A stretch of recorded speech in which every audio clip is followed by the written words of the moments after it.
Governor Healey announcing new statewide guidance telling schools, childcare providers, colleges, healthcare facilities, and places of worship how to respond if immigration customs enforcement agents show up. Western Mass News reporter Addie Patterson now joins us live in studio with the latest on today's announcement. Addie. Chris and Amanda, the new protocol stems from an executive order the governor signed earlier this year.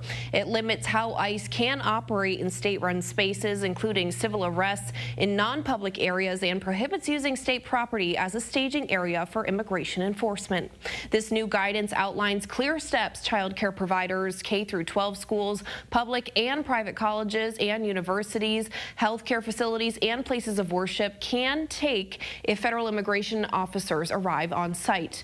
For schools and colleges, the state recommends routing any contact through trained administrators, having attorneys review warrants, denying access to non-public spaces like classrooms and offices unless there's a valid court order, protecting confidential student and family information, documenting interactions, and following internal reporting protocols. Healthcare guidance stresses prioritizing patient care, protecting private medical information, establishing internal reporting and escalation pathways, and documenting any interactions that could affect the delivery of care.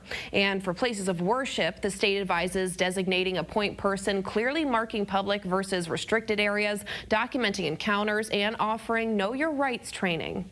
During today's announcement, Governor Healey said she wants to send a strong message about how Massachusetts plans to respond. The relationship between the state and the federal government used to work, but that's completely broken right now. You see what ICE is doing and what ICE continues to do. It's a campaign of fear. It's meant to intimidate, and it has real ramifications for people here. So yeah, I'm taking action and will do whatever I can to keep our little kids safe, to keep their parents safe. And coming up here later tonight on Western Mass News at 10 and 11, I'll have more from Healey's announcement today and how local organizations are responding. Reporting live in studio, Addie Patterson, Western Mass News.